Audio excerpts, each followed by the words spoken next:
The Cache Valley Media Group Logan Holiday Gift Show is presented by Coppins Hallmark Friday and Saturday, November 3rd and 4th at the Riverwoods Conference Center. It's the perfect place to kick off your holiday shopping. Ideas and treats for the entire family. Clothing, books, jewelry, purses, home and holiday decor, baby items, and don't miss everyone's favorite guest, Santa. The Logan Holiday Gift Show presented by Coppins Hallmark Friday and Saturday, November 3rd and 4th at the Riverwoods Conference Center. Start your holiday shopping off right. Everyone can help keep our roads safe. When I'm driving my truck, I'll remember to check my mirrors for smaller vehicles. And when you're on the road, try to avoid lingering in my blind spots. Let's all plan to share the road safely. Visit www.sharetheroadsafely.gov. Over 50? You can still register as an organ and tissue donor. Call 1-866-99-DONATE. A message from the U.S. Department of Health and Human Services, Health Resources and Services Administration.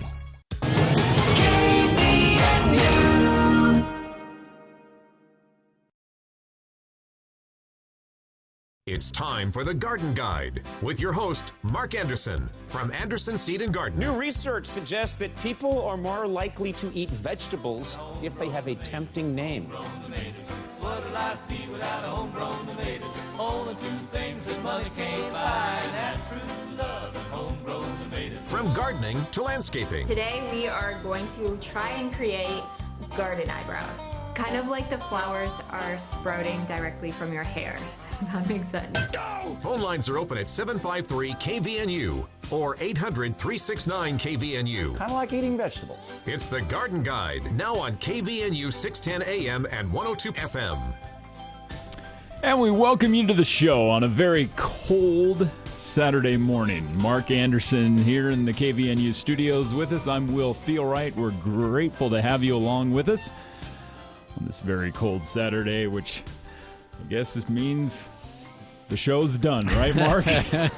we're kind of there at the end of the show. Mother Nature is basically telling us, okay, it's okay to Halloween's now. Next week, and as I recall, it was so cold last year that a lot of Halloween festivities got canceled because it was so cold and we had snow on the ground. So bitterly cold. Yes.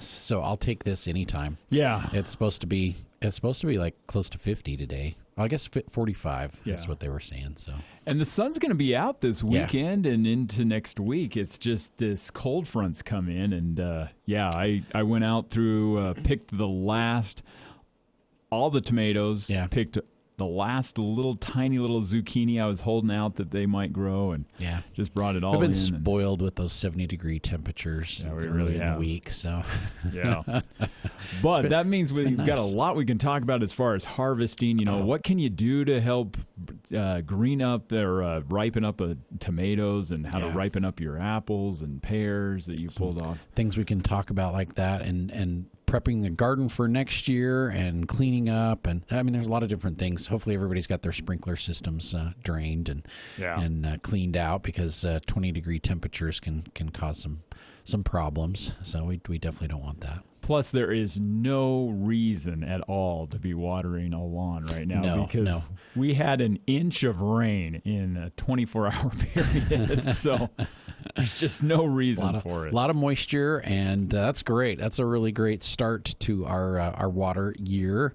And with the soil saturated and wet, that's wonderful for our plants because they're picking up that moisture. They're going to be able to utilize that through the wintertime, even after the ground freezes. So that's quite all right. But with the weather changing and the leaves falling off, it's a good time to mulch your roses and get your roses prepared for next year. It's a great time to plant bulbs, and we've got a really great selection of bulbs still at Anderson's, and we've got more garlic coming in. So this week we ran out of garlic, and I was able to find a little bit more. So I've got one more variety back in stock, and I've got 3 more coming first of the next week. So I've got more varieties of garlic. So I'll have 4 different varieties of garlic back in stock probably by Monday afternoon.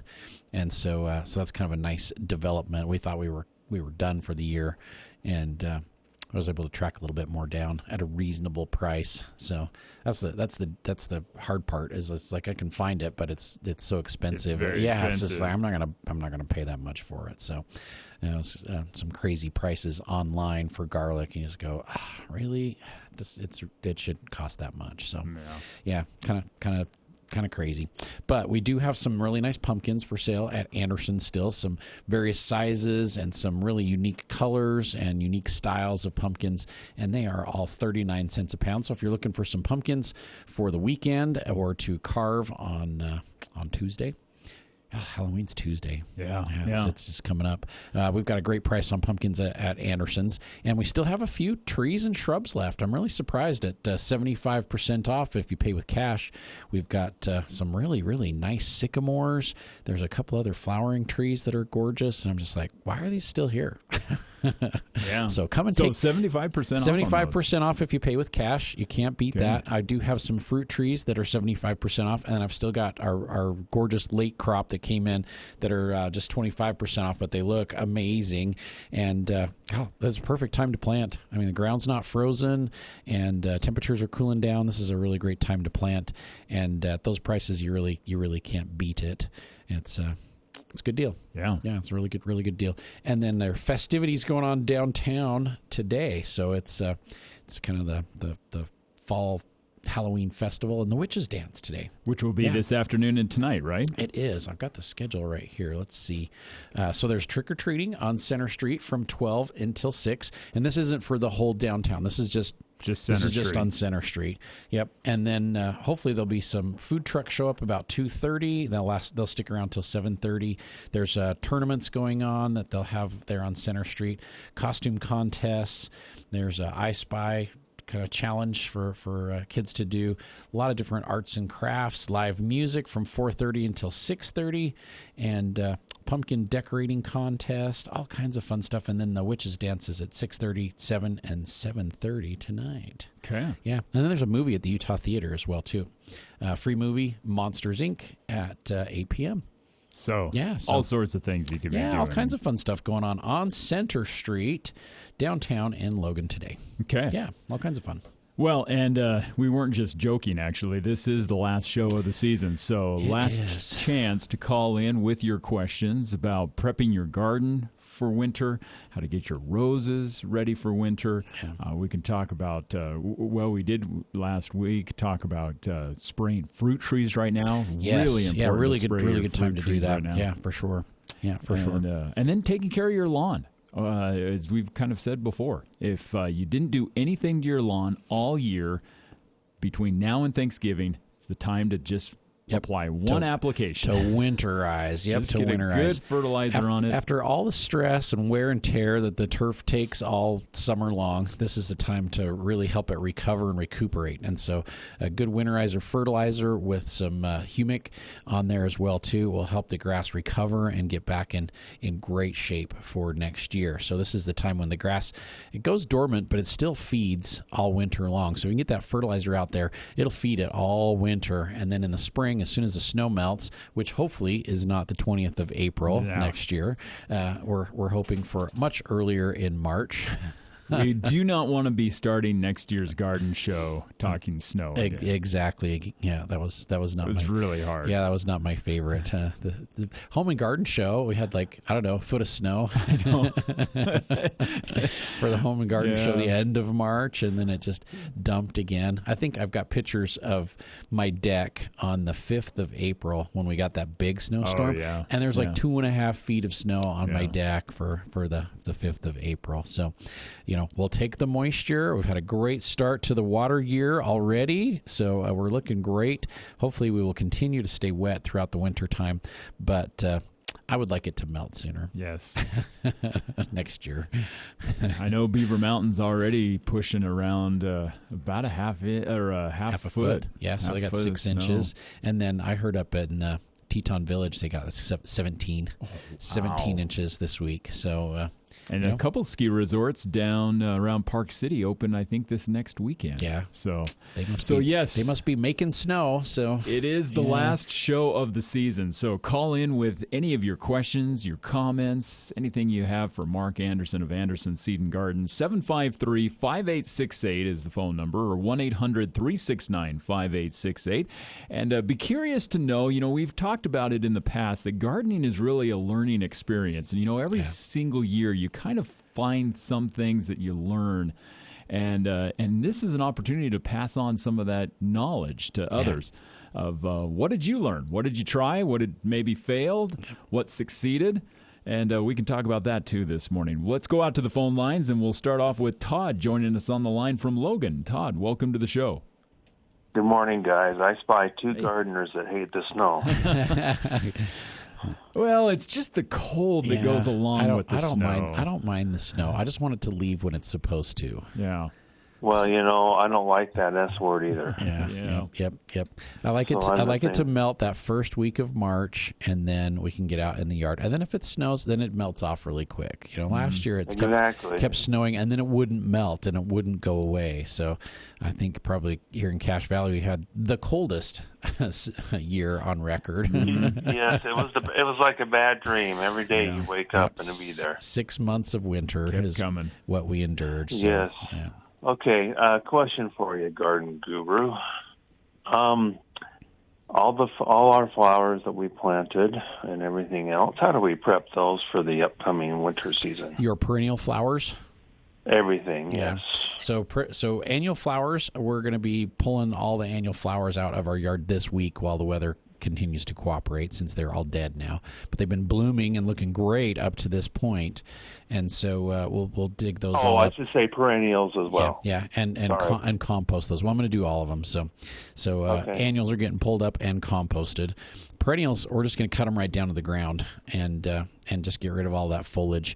If you don't do it in the fall, you'll have to do it in the spring, and it's more of a mess to clean up in the spring than it is in the fall. So sometimes I'll just go through with my my power weed trimmer and just cut those down, and then go through with a rake and just rake those up. Or if you want to do it more clean way, you can go through and cut those down with a head shear or a hand pruner, and throw those in your wheelbarrow and take them to the compost pile afterwards. But all the foliage and stems just need to be trimmed off, and we'll trim them pretty much just right down to the ground. All the new growth will come up again next year and replace everything that you cut down right now. So I would clean those up. And if you wanted to, you could mulch some of your more tender perennials. And we talked about this on the show a little bit last week. So if you've got tropical hibiscus or some of those plants that are a little bit more temperamental, it would be great to mulch those with 2 or 3 inches of a nice compost to kind of protect those. Then in the spring, when the snow melts, you can kind of just pull that back away from the plants, kind of work it into the soil, and the plants will come up. But a little bit of protection for those. And we're doing the same thing for the roses. So roses, I'm not doing much pruning right now unless they're really, really tall and you think they might break. But now's the perfect time to mulch those roses and use our hardiness cocktail on them. So we're talking about magnesium sulfate, potash, and just good old regular sulfur as well too. And so quarter of a cup of mag sulfate, quarter of a cup of potash, probably a quarter to a half a cup of sulfur on each rose. Work that into the soil, water it really well, and then mulch the roses with I would go at least 8 to 12 inches of a compost or leaves or something to kind of protect those. And we've had some customers doing their hydrangeas as well too, if they're in a spot where they're going to get really cold through the winter time, to protect those. So there's some woody shrubs that we can protect as well too. So if they're temperamental, if they're borderline not hardy for our area, it's a good way to protect those. So good time to get out there and clean them up, Todd. Okay, well, thank you for that. Will has also asked a tough question about successes and failures. Yeah, and I think I'll bring some things up. One of the successes that we had was we got our front garden taken care of, our front yard. That was always a good re-landscaped. Re-landscaped. Re-landscaped. It looks very nice. It looks really good. We got that taken care of. The Eden grass was a lifesaver for us. We finally got those bare spots with grass, and it looks spectacular. Right, and that grass is very aggressive at filling in. So if you've got bare spots, it's great to spread quickly and fill it in fast. And that's been really good for us. Our failure is that our raspberries didn't do very good at all this year. Yeah, I don't think anybody's raspberries did great, Todd. So yeah. Well, I need to figure out what to do, because we got half of ours didn't do so good, and half of them went dead. So we don't know what we can do. Yeah. Excellent point. So I don't know. So glad you had some good successes, and everybody's always got something that doesn't work as well as they would like. Yeah. So that's the summary of the year for gardening here. All right. Well, appreciate the phone call, Todd. And I'm going to miss you guys on Saturday. Yep, we'll take a little break. We'll be back the first week of March for next year. Yeah. But I'll come back and I'll come in your store regularly. All right, that sounds good, Todd. Right. Sounds good. All right, thanks, guys. Appreciate it. Have a great weekend. You too. Bye-bye. All right. Now, we've talked in the past. You were mentioning to hit those roses with that hardiness cocktail. Yes. But eventually, we're going to want to cut those roses down, and then you want to almost build just a small burrow around them. Yes. A mixture of 8 to 10 to 12 inches. And leaves. So you can go over your yard with the lawnmower and gather up all the leaves and get a little bit of grass clippings in there. You can use that to mulch the roses with. You can use compost. You can use soil building conditioner. I mean, there's a lot of different things we can cover those up. But what we're trying to do is insulate the graft of the rose. So where the desirable rose is grafted into that hardier rootstock, right where that kind of knob is, where all the stems come up. We're trying to protect that so that the cold doesn't hit it as quickly and leave as quickly. And so since the plants don't generate their own heat, you and I can put a coat on and it traps the heat inside, keeps us warm. This isn't going to keep the roses warm because they don't generate their own heat. But what it's going to do is it's going to prevent the cold from penetrating into the plant really quickly and then leaving really quickly as well too. It's those drastic changes in temperature that do a lot of damage to roses, especially, and a lot of other less hardy plants. And so by insulating them with 10, 12 inches of compost and then a lot of snow over the top of it, that keeps the temperature regulated in there. And so it takes longer for it to cool down, but also takes longer for it to heat up. And so it kind of regulates that temperature so it doesn't change so drastically and so quickly, and it will protect the roses. But what the magnesium sulfate and the potash does is it makes them bloom more next year. It lowers the soil pH, so it frees up other nutrient to the plant, so the plants will be a lot healthier. But then the potash makes them a lot more resilient through the winter time. So it'll give you usually up to about 5 to 10 degrees of extra hardiness with that late dose of potassium on the plants, and it really helps them go dormant. It's not encouraging a lot of new growth, but it's prepping the plants for next year and getting them ready to go. So with the roses, I really don't do much like weed control. Well, not weed control. I was just thinking of Cazeron. Yeah, I was thinking of like Cazeron. Maybe I'm going to throw Cazeron. I'll throw Cazeron first thing in the spring, but I really don't cut them back until the next spring unless they're really, really tall. So if they're like 4 feet, 5 feet tall, then I'll trim them down to like 2.5, 3 feet. So they don't break. Yeah. But you usually have damage that occurs through the wintertime. So if you really cut your roses down in the fall, you're going to have damage that kills them more during the winter, and in the spring you're going to have to prune them down to like 3 inches because there's going to be so much damage on there. So if you leave them 3 feet tall and 50% of the roses get damaged, you can prune them back and you'll still have 12 to 16 inches of stems that are still green and viable. But if you cut them down to 12 inches and you get 50% of damage, you're only going to have 3 to 6 inches that are viable, and you're going to have to cut them down more severely. And so you're better off leaving them a little bit taller, and then you're less likely to have more damage through the winter time. Okay. Yeah. But don't leave them like 5 feet because the winter, the snows will get on there and sometimes crack them or break them, and then you got to prune them more severely. But I also don't like to prune twice when I can only prune once. And so if you prune heavily in the fall, and this goes for like raspberries as well too, then you end up having to prune again in the spring. So then you prune 2 times instead of the 1 time where you could just do it all at once and be done with it. So the mixture is magnesium sulfate, potash, and sulfur. And sulfur. Yeah, just regular sulfur. So normally we just recommend the magnesium sulfate, which has sulfur in it, and the potash. But our soil pH is so high for a lot of gardeners, it really helps to add that extra little bit of sulfur in there to help decrease the pH. It's really good for the roses. It's great for hydrangeas. So that's where it really comes in handy, because the hydrangeas, if the soil isn't acidified, the colors will start to change on your hydrangeas, and the pinks won't be pink and the blues won't be blue anymore. And so that extra bit of sulfur really makes a difference. Really helps the color. Yeah, Okay. it does. It does with the color. All right, well, another caller called in, and our phone screener, Dallin, was able to get some information from them because they weren't able to hold on. But as I'm understanding their question, they had some botulism in... They heard a report about onions. Oh, okay. Botulism in onions. This actually was a news story earlier this week about onions, and it turned out that it had been traced back to a farm. Is there concerns about other vegetables, and is there things that we can do to make sure that diseases in the garden don't end up on the dinner table? That's a great question. It really is, because if you're using a lot of composted manures in your garden, doesn't matter which kind it is, there's a lot of E. coli and not necessarily botulism, but usually it's E. coli that we're dealing with. If I remember the story, this was actually salmonella. And salmonella. Yeah, that was what prompted the Food and Drug Administration. So salmonella and E. coli are kind of naturally inherent in the soil, especially if you've got a lot of various manures in there, because that's kind of where it comes from. And so it's always wise to wash your product before you consume it. And there are some things you can do if you think that it has been contaminated.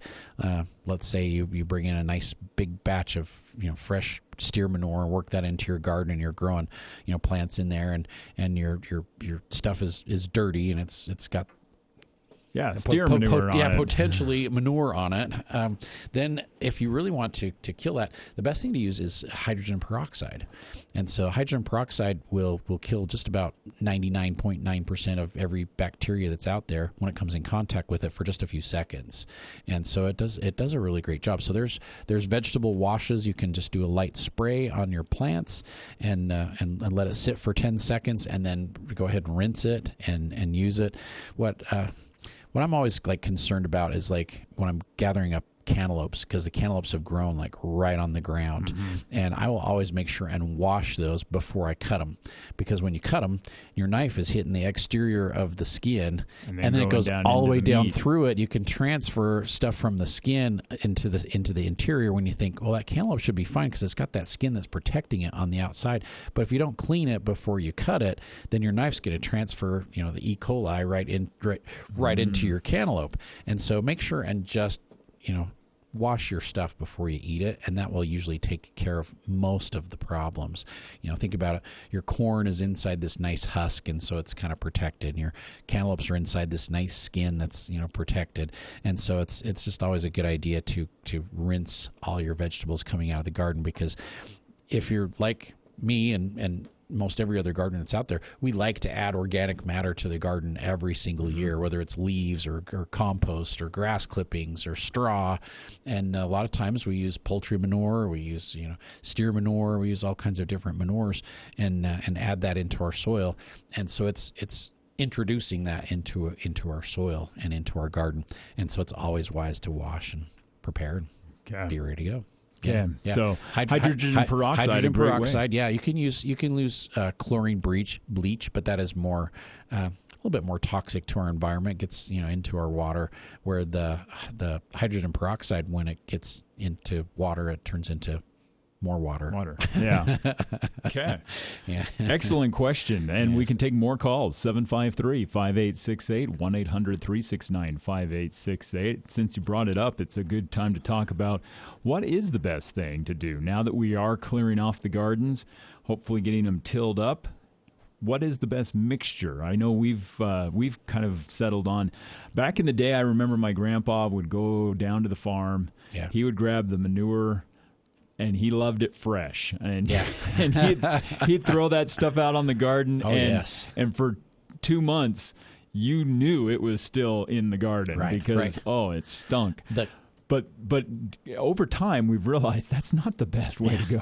The key is variety. And so a variety of different materials will be more likely to balance out something else that may be high in some particular nutrient that we need. So manures tend to be really high in nitrogen. And so it can burn your plants if it doesn't get broken down properly. So if you put 4 inches of steer compost out there that you got from the farm down the street, it's going to be great for your soil, but it could be too high in like urea and nitrogen and salts, and it could damage your plants next year. And so you're better off doing something to balance that out as well too. So maybe a 1/2 inch to 1 inch of steer manure, but then we're going to put some carbon-based materials on there as well to help break that manure down and break that nitrogen down. So we're going to add some leaves, and we're going to add some dry grass clippings, and we're going to add some straw and some peat moss and maybe some wood shavings or even sawdust. Anything this is a gross generalization, but anything that's dry and brown is high in carbon. Mm-hmm. And anything that's wet and green is high in nitrogen. Yeah. And that's not perfect, but that's a pretty good generalization of nitrogen and carbon. To really decompose that stuff, if you were doing a compost pile, your nitrogen to carbon ratio should be 1:4. And so you should have 4 parts carbon and one part nitrogen. Mm-hmm. And you can fudge that a little bit. You can go 3:1 or 5:1, and it'll still work very well. But if your nitrogen to carbon ratio is off, then your stuff doesn't decompose. It's like having this giant grass clippings pile in the backyard that you just add the grass clippings to every time you mow, and it never ever decomposes. Breaks down. Yeah, because it's just straight nitrogen that's out there. So it'll sit there all summer, and then you dig into it, and it's just like green goo in the middle because it doesn't break down. And so we got to do the same thing in your garden. If we put too much manure in there and it's just straight nitrogen, it takes a lot longer for it to break down, and it will probably burn your plants next year. But if you balance that out with the carbon to nitrogen ratio correct, then it will decompose all winter long, and it'll be gone by next spring. So to break all that material down, we need humate out there because it's full of microbes and microorganisms. We need some nitrogen. So I'll usually add a little bit of extra nitrogen to it to help speed up that decomposition process, and then incorporate all your goodies into your garden. So 2 to 4 inches of organic matter of various quantities. So we've brought in a really well composted poultry that's got a lot of bark in it, so it's been kind of broken down already. And then we're going to add some straw to it, and I'm going to add leaves to it, and then I'll put my humate on. If I can get some, I'm going to do some biochar this fall as well too. We talked about the biochar last week, where it's a great environment, a great home for good beneficial bacteria and microbes to reproduce and to expand into your soil. So it's a really great way to recharge your soil over time. The humic has lots of minerals and micronutrients in it as well too. So we want to boost those minerals. We want to boost those micronutrients. We want to add organic matter to the soil and then till that all in. And by spring, Mother Nature will work her magic. It'll be decomposed. You'll have this nice, light, fluffy soil. This is how you break down clay as well too. We put all this organic matter on there. It will get smaller than the clay particles. It'll break the clay particles apart and keep them from binding together. So this is how we condition clay soil as well too. Okay. Yeah, good way to go. So great way to be able to prep that garden, replenish all the nutrients so that you're ready to go next spring. Exactly. Plus, like I always joked with my grandpa, I thought, man, Grandpa, your garden's going to glow in the middle of the night and neon green, and that just can't be good for you. Yeah. If we add the right amendments, it will increase your ability to hold moisture and to hold nutrient. It will keep the soil from compacting down, and of course it just adds more back to your soil each year, because every year you lose a little bit to erosion and wind, and you end up digging up vegetables that have dirt on them, and you end up washing them off somewhere else, and you just kind of transfer your soil somewhere else over time. And so we've got to replenish that, or else your garden will just decline over the years. So. And that's when you start to see your plants just not growing the way you want them to. Exactly. We can take more calls. We're hitting the bottom of the hour for our news break, and we'll be right back with more from Mark Anderson of Anderson Seed and Garden here on The Garden Guide on KVNU.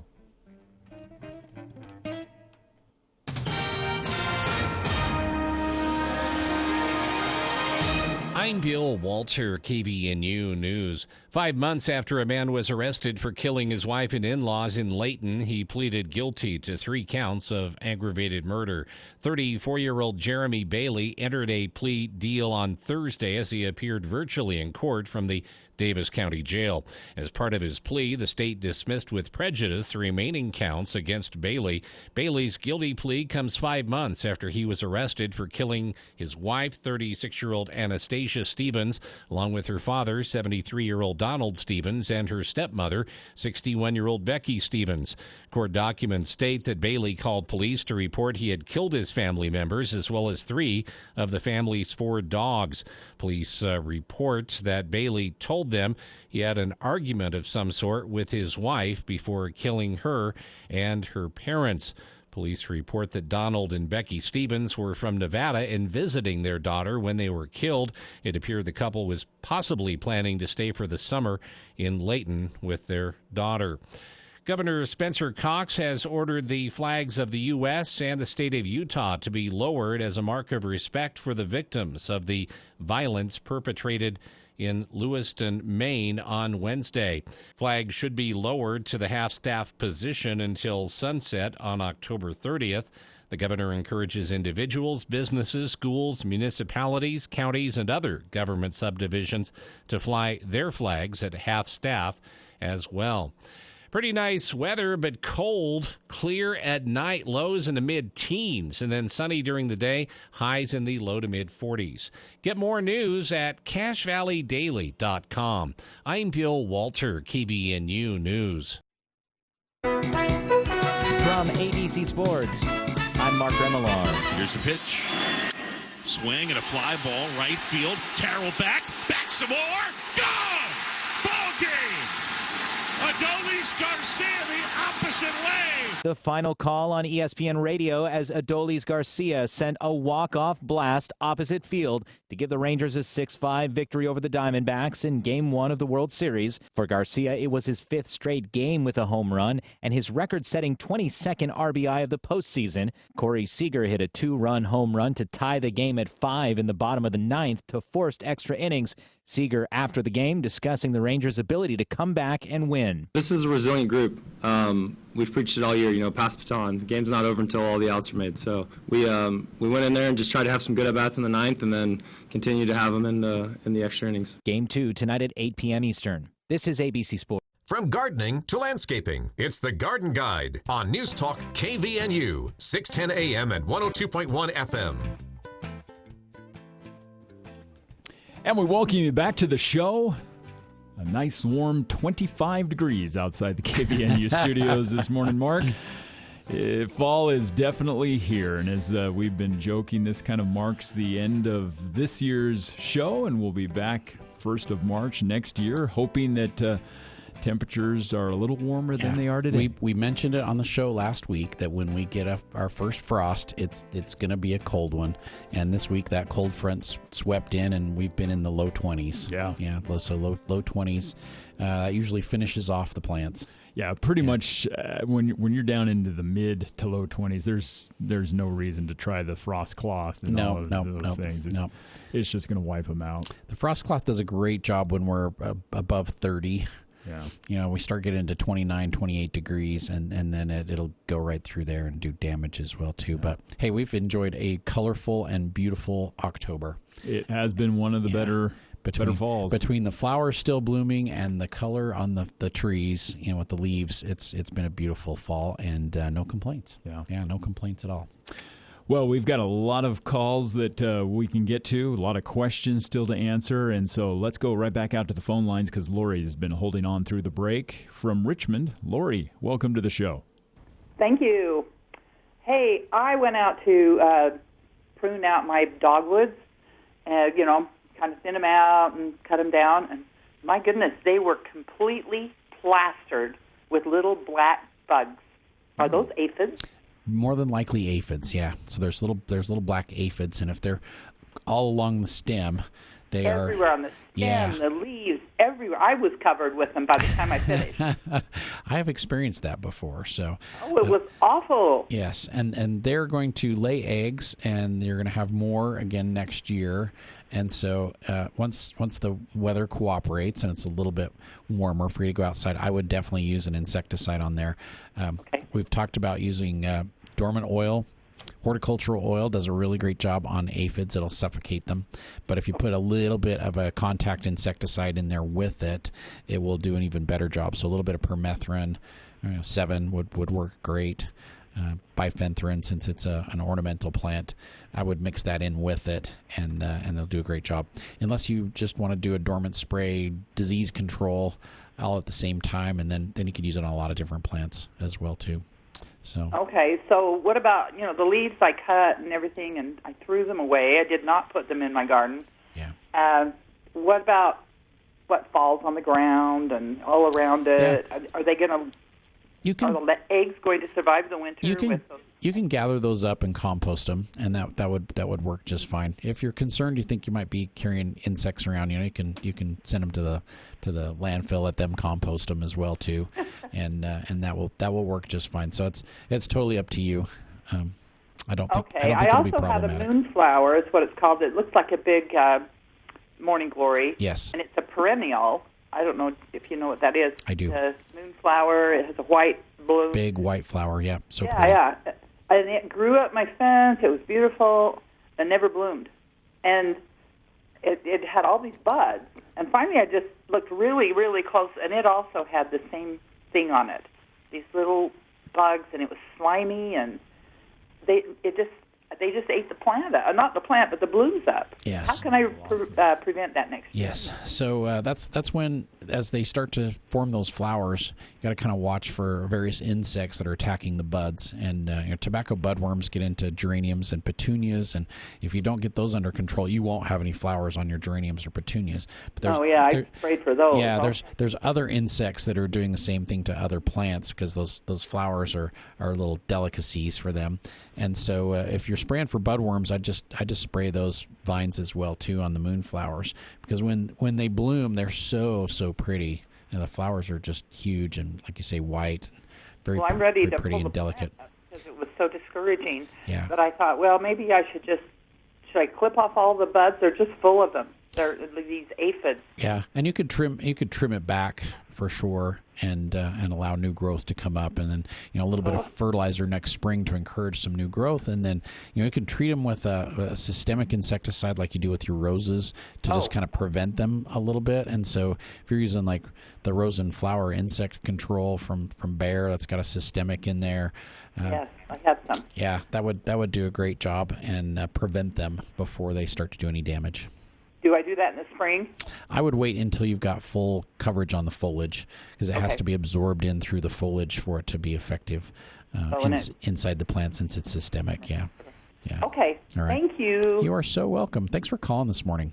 Oh, you're welcome. Have a great weekend. Too. All right. Bye, Lori.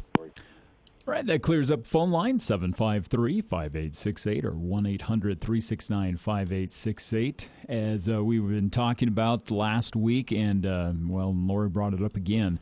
If you haven't sprayed your trees, your shrubs, this is the time to do it. Right, especially fruit trees. So this is a traditional time for insects to transfer from the old leaves that are falling off the trees to the new leaf buds that are forming for next year.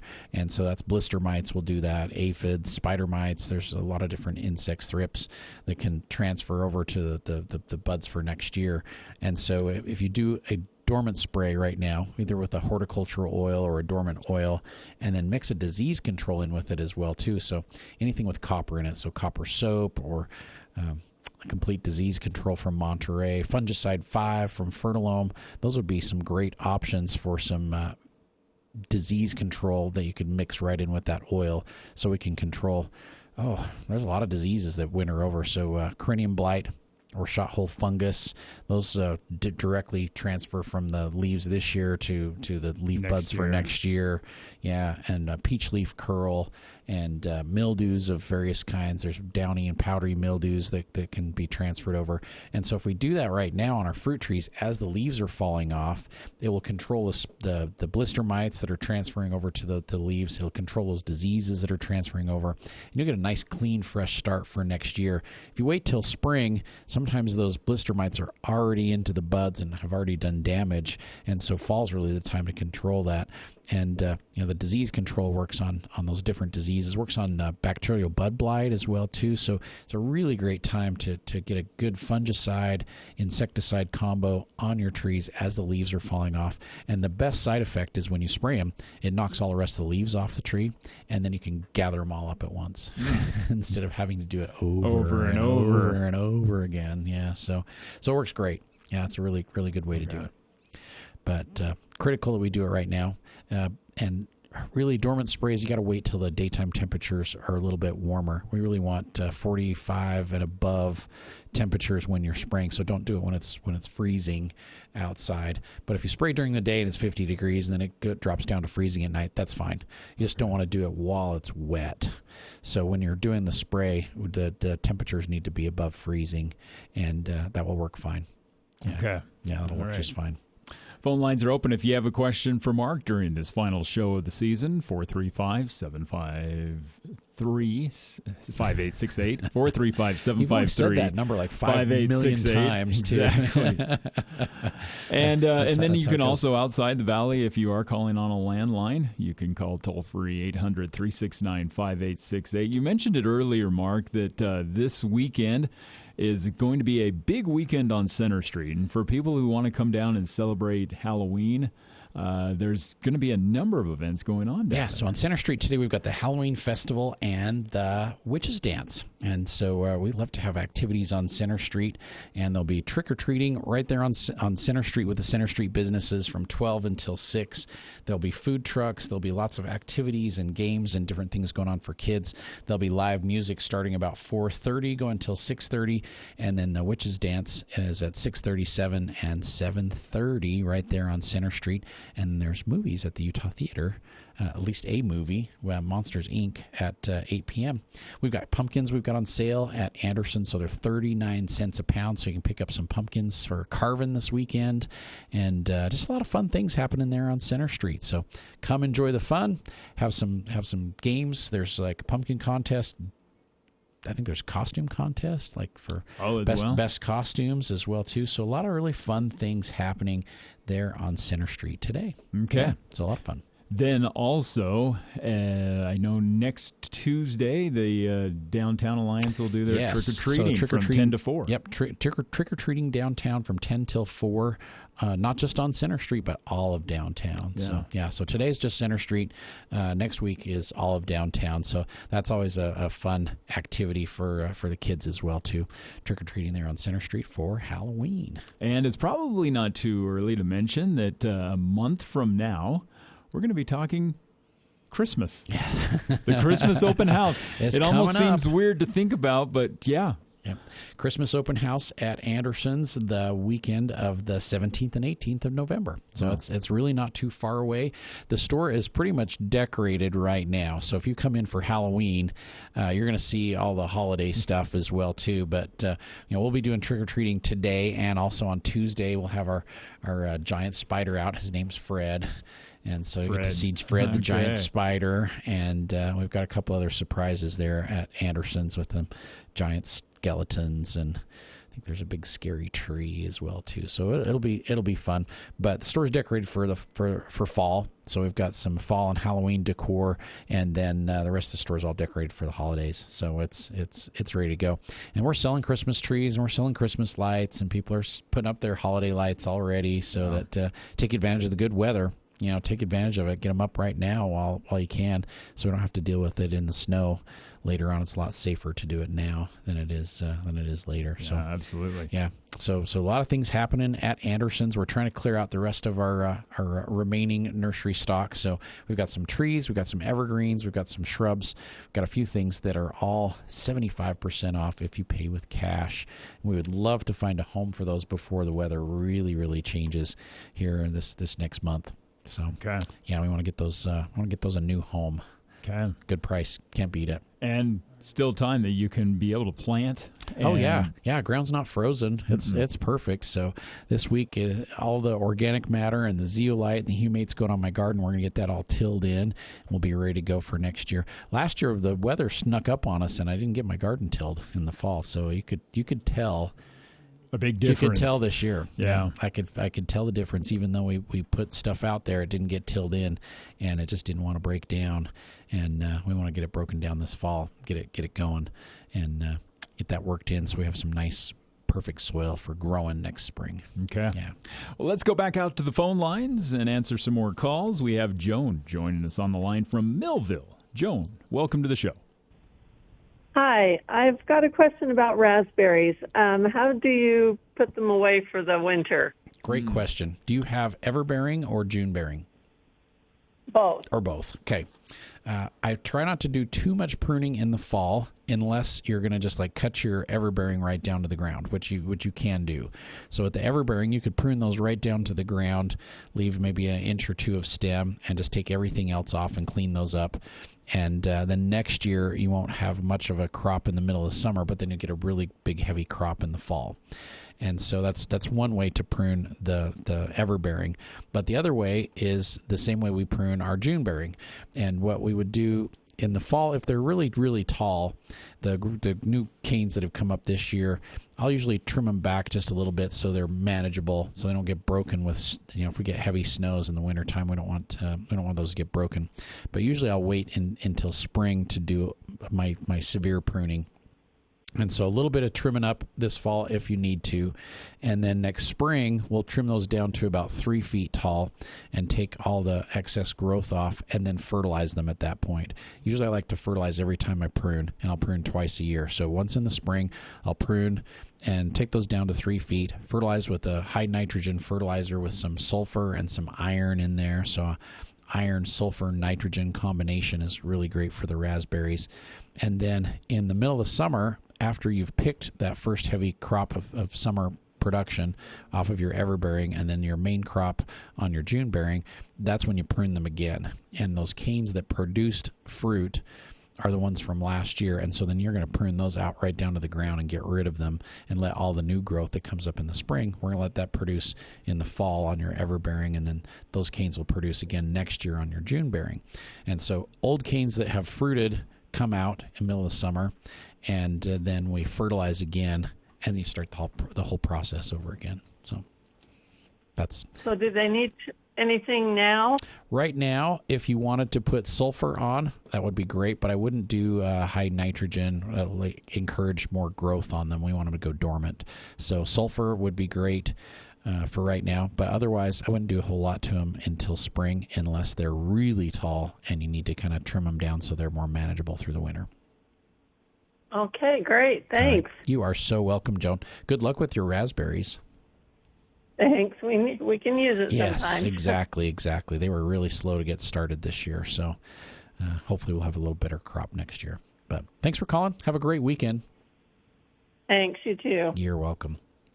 Now, with just a few minutes we have left, and we actually had another call that we're just getting the question from here real quick, but for a lot of us who went out, picked our last tomatoes and last fruits, and we're pulling in the last apples. Yeah. What are the best ways to get those tomatoes to redden up and the apples to ripen up? Yeah, and we discussed this on the show a little bit last week, too. Ethylene gas will encourage some of those fruits to ripen up faster. And so if you store your tomatoes with some of the fruits that are starting to break down, plums or bananas are like the best one to get stuff to ripen up because they produce a lot of ethylene gas. And apples, as they start to deteriorate, it'll ripen those tomatoes up. I found that they never quite taste the same, though. Fruit just never is quite as good when you have to ripen them up off the vines. Yeah, but that's the way to get them to ripen up. And there are some varieties that are longer storage varieties. We used to sell a lot of long keeper that you could harvest those and just put them on a shelf in your basement, and they just ripen up and they just stay there forever. Yeah, some people would kind of wrap them in a little bit of newspaper or something. Nobody uses a newspaper anymore for that. So no, but I used to recommend if you ever need to especially like pears, put those in a brown paper bag. Yes, and then just roll the top over. Yep. just allow that gas to be they'll able to ripen be up, captured inside the bag. They'll ripen up a little bit faster, so you can do that. And of course, that's why we store our vegetables and our fruits in different locations, because the fruits, as they release the ethylene, they will ripen or deteriorate your vegetables faster. So squashes and onions and potatoes will not keep as long if you're storing them with your fruits as well too. And so we want to keep those in different locations to encourage longevity of your vegetables, because we want those to last a lot longer. So carrots, beets, onions, squashes, potatoes, those are all great keepers through the wintertime. And if you store those with your fruits, they won't keep as long as they should. Yeah. Okay. So. Another caller called in with a question of controlling and killing morning glory. What's the best way to do it without causing damage to the other plants that you want to keep? Yeah. Morning glory is a difficult weed to control. Had multiple people in yesterday looking for ways to control morning glory in their lawn, and the weed free zone does a great job on morning glory, and it will kill everything except for grass. So it kills broadleaf weeds like morning glory, thistles, mallow, clover, dandelions, and it works in cooler temperatures. So even if we're getting daytime temperatures in the high 40s, low 50s, it will work great. So next week we're going to be back in the 50s again, it looks like. The weed-free zone will do a great job, even though temperatures are really dropping quickly. And so you can get some pretty good control with the weed-free zone in your turf. But if you use that in your flower beds, it's problematic, because it's going to kill flowers and shrubs and trees and vegetables as well too. So you can't really use that outside of your turf. But if you use a new product from Fertilum, it's called Decimate. Decimate works kind of like Roundup, but it's a completely different material. It's a newer chemical. It's very effective, and the great thing about it is it biodegrades super quick. So it's broken down in like 24 hours. It's gone from the soil, and so it won't affect surrounding plants. And we've had very good results spot treating morning glory in amongst around other plants with the Decimate, because it only kills what you spray it on. Mm-hmm. So if you're careful and you can kind of shield your other plants, the Decimate will just kill what you spray it on. It doesn't travel through the soil. It won't affect those surrounding plants. Has to go in through the green leafy part of the plant. And it works also in cooler temperatures, and it does a great job on morning glory. So I've got a section of my garden that I was very careful with this summer, but I had puncture vine that got in there.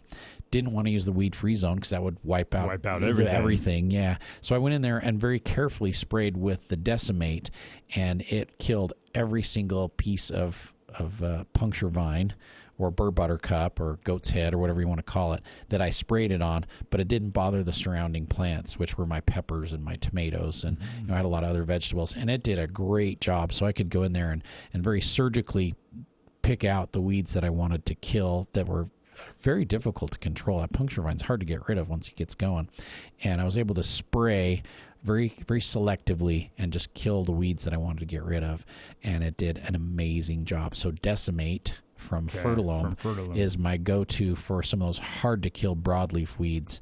If you're going after grasses, then kills all, or Roundup probably is a little bit more potent on the grasses. But for the broadleaf weeds, the Decimate with a little bit of surfactant in there, so a spreader sticker or the herbicide enhancer or Nano Boost if you've got it. The Nano Boost is amazing at really knocking some of those hard-to-kill weeds down. It makes your herbicide so much more effective. Okay. So, good stuff. All right. Yeah. Well, that's going to take us up to towards the top of the show. And just before we finish off this season, want to mention again that right now at Anderson Seed and Garden, select trees and shrubs, 75% off. 75% off if you pay with cash, 60% off if you pay with your debit card or your credit card or check. And there's still some good plants. I saw some sycamores that are gorgeous. There's a white paper birch, weeping birch, and just some really nice shade trees. There's a couple flowering trees, a few fruit trees, some evergreens, and a few shrubs that you're paying 25% of retail. And if you have any empty spots you're trying to fill in, I've got a couple good choices for you to add to your landscape. And perfect time for planting. We've planted as late as the 5th of December before and had plants successfully winter over and do really well. It just depends on what Mother Nature throws at us.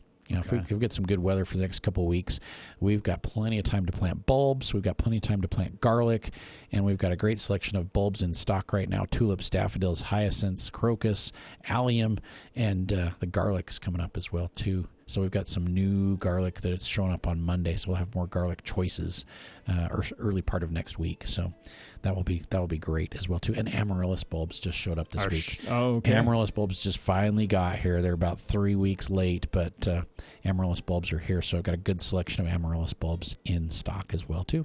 That has become a fun Christmas tradition for our family. Yeah, we love the amaryllis, and they're just so easy to grow and fun to enjoy inside. So we're excited to see those show up.